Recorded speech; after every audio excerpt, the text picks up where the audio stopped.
Happy Tuesday. We are back in the book of Colossae, this letter written by Paul to this new church that was started by Epaphras. It's 100 miles east of Ephesus. This is a small town. It's being written about 60 AD, and it is a celebration of Jesus. And so I stopped yesterday noting that Epaphras has gone to Rome to talk to Paul, and Paul, listening to Epaphras, decides he needs to write a letter to the Christians there that have come to faith through Epaphras' sharing the good news with his friends.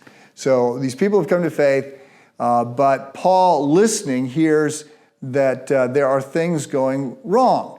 Now, I want to back up here and say, there are always things going wrong in the church. There's a joke that says, if you find a perfect church, don't join it because you are not perfect and you will ruin the church. And that's okay. That's sort of a bad laugh line. But the fact of the matter is, at some point, it's likely that you are going to be very discouraged by the church. The church is going to hurt you, by which I mean people. The church is mostly a community. It's a cause. It's a corporation. I mean, you might get hurt by the corporation. You might get hurt by, you disagree with the cause, whatever. But it's usually people will hurt you. Maybe pastors. Maybe me.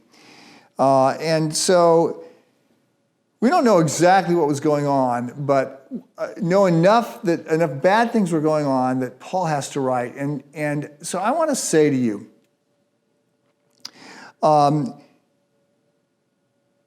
the church will make mistakes because it is a broken institution. And you need to come to grips with the fact that the church is full of broken people just like you. It shouldn't surprise us when things are going wrong in the church. It especially shouldn't surprise us that things are going wrong in a church like Colossae, because Paul would, often he'd blow into town. He'd preach first in the Jewish synagogue, and then he'd go out to the Gentiles. When he gets kicked out of the synagogue, he'd go to the Gentiles. When he starts a riot and he's in prison, he'd move on. There's a number of people that are now Christ followers. Maybe he gets a month with them. Maybe he gets longer than that. But pretty quickly, he's moving on to do it again, and he's appointing people who have been Christians for a month or 3 months to be in charge of the church. And so the church is going to have immature Christ followers who often don't have the knowledge or the character to be leading in church leadership. And they're leading and lots of mistakes are made. So that's part of it. But even in more established churches, so I'm doing this history podcast and we're headed through the Middle Ages, and we got all kinds of problems coming up, the Inquisition, the Crusades, the Great Schism.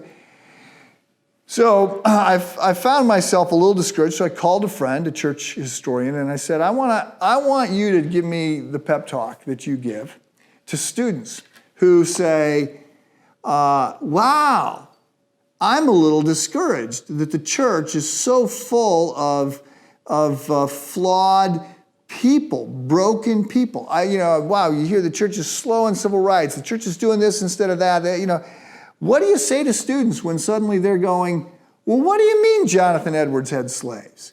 What do you mean that the Crusades were Christians that were involved in holy war enterprises in the Middle East? What do you mean? What do you mean that pick your superstar?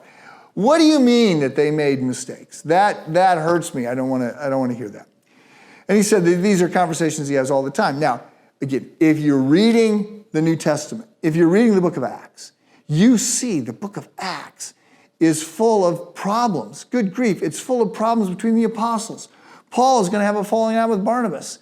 Paul is going to have, Paul and Peter are going to have a dust up. I mean, there's all kinds of things that are going wrong in the early church. It's not just that the early church is facing persecution from without. There's often problems with people getting along with him.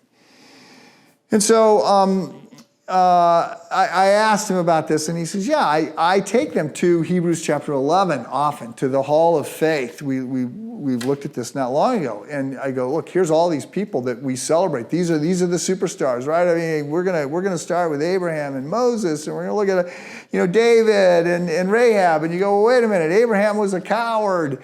And he lied, and David is an adulterer and a murderer, and Moses killed somebody, and Rahab was a prostitute. And I mean, you go, these are the people that make the hall of faith. Because the Christianity is not saying, look at these morally perfect people. It's saying, look at who God can use. Look at the good news of the grace of God that gets extended to broken people, to small-minded, greedy, lustful, murdering people. The love of God gets extended to them, and the grace of God through Christ. Now, let's be clear. The church needs to get better. You need to get better. I need to get better. I don't want to suggest otherwise, but we see even here in Colossae a reminder of the challenges that come from being broken people, living in a broken world, attending a broken church. Have a good day.